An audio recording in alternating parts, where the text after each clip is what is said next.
छत्तीसगढ़ की प्रमुख खबरों को लेकर मैं हाजिर हूं अमित मिश्रा। आप टीवी9 मध्य प्रदेश छत्तीसगढ़ देख रहे हैं। छत्तीसगढ़ में इन दिनों फिर से ईडी ने छापे मारे हैं। इस बार कृषि व्यापारियों पर ईडी के छापे देखने को मिल रहे हैं, जिसमें रायपुर सहित भिलाई, दुर्ग भी शामिल है और करीबन 20 से ज़्यादा ठिकानों पर ईडी की जो छापेमार कार्रवाई है वो यहाँ पर की जा रही है। बताया ये जा रहा है कि बड़े पैमाने पर जिस तरीके से लगातार खाद बीज की कमी और कई अन्य मामले सामने आ रहे थे, ऐसे मामलों के साथ में पैसों के लेन देन और कई मामलों को लेकर ईडी के पास में जानकारी पहुँची थी और उसके बाद ईडी ने यहाँ पर छापेमार कार्रवाई की है। फिलहाल इस छापेमारी में क्या कुछ निकला है ये आने वाले दिनों में ही पता चलेगा, लेकिन फिलहाल जो जांच की कार्रवाई लगातार चल रही है उससे न केवल कृषि व्यापारियों में, बड़े कृषि के जो व्यापारी हैं उनमें खलबली मची हुई है, बल्कि प्रदेश के कई और व्यापारियों में भी खलबली मची हुई है। लगातार छत्तीसगढ़ से घोटालों की जिक्र होती है, लगातार कई मामलों की जांच जो है वो ईडी, सीबीआई, आईटी करती हुई नजर आ रही है और ऐसे में एक बार फिर से छापेमार कार्रवाई ने राजनीतिक गतिविधियों के साथ में जो व्यापारी हैं उनके बीच में हलचल तेज कर दी है। छत्तीसगढ़ में बस्तर के अलावा भी कई ऐसे जिले हैं जहां पर बारिश के कारण परेशानियों का सामना लोगों को करना पड़ रहा है। हाल ही में ही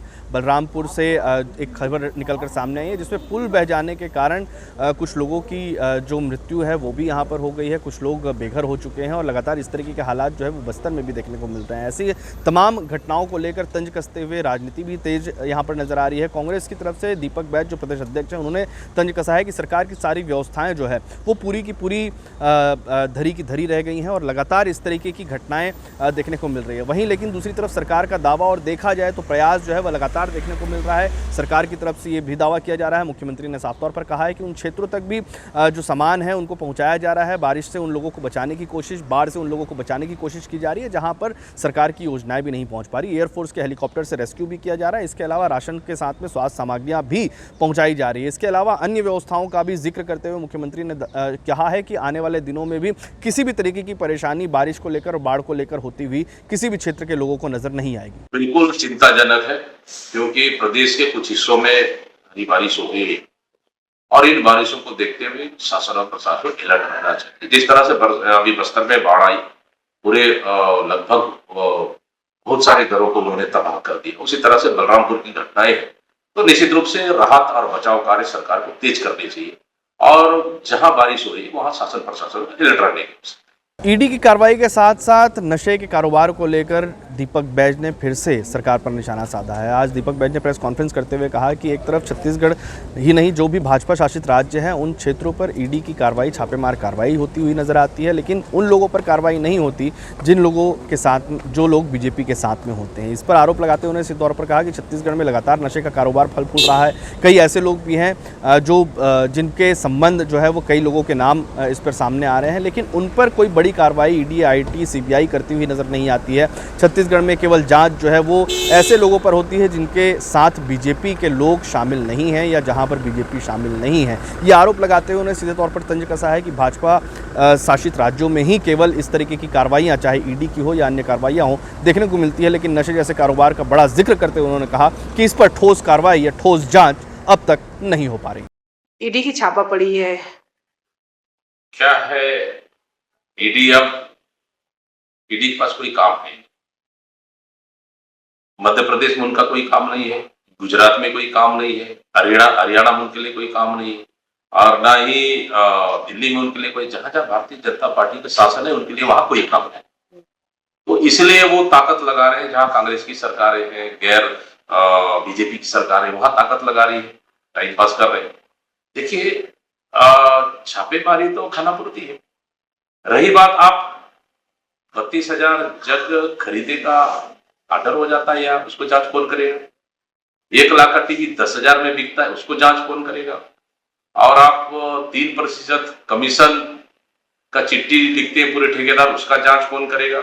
नकली होलोग्राम, नकली शराब बिक रहा है, उसका जांच कौन करेगा?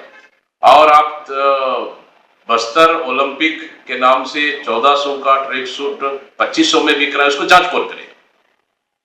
तो मतलब भारतीय जनता पार्टी कर रहे हैं, बहुत बढ़िया है, उनको शाबाशी मिलना चाहिए, लेकिन जबरन के किसी विभागों को जोड़कर छापेमारी करे, डराए धमकाए, वो अच्छा है।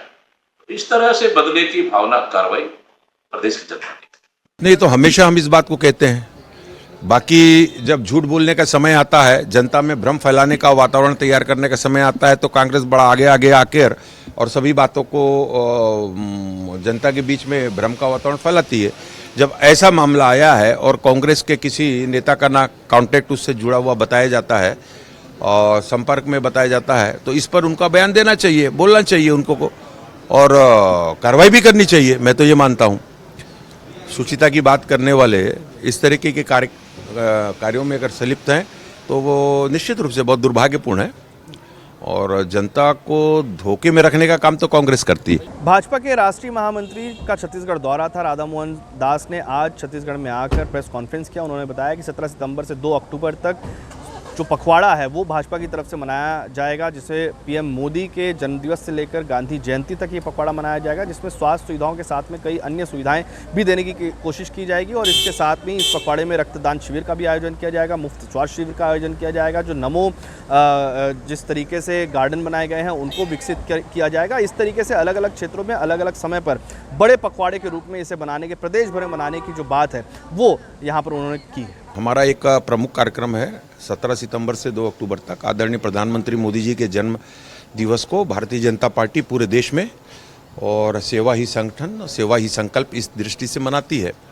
विभिन्न प्रकार से जनता के बीच और विभिन्न समाजों के बीच और जाकर सेवा के काम करना और अन्य सभी कार्यक्रम इसमें निश्चित होते हैं।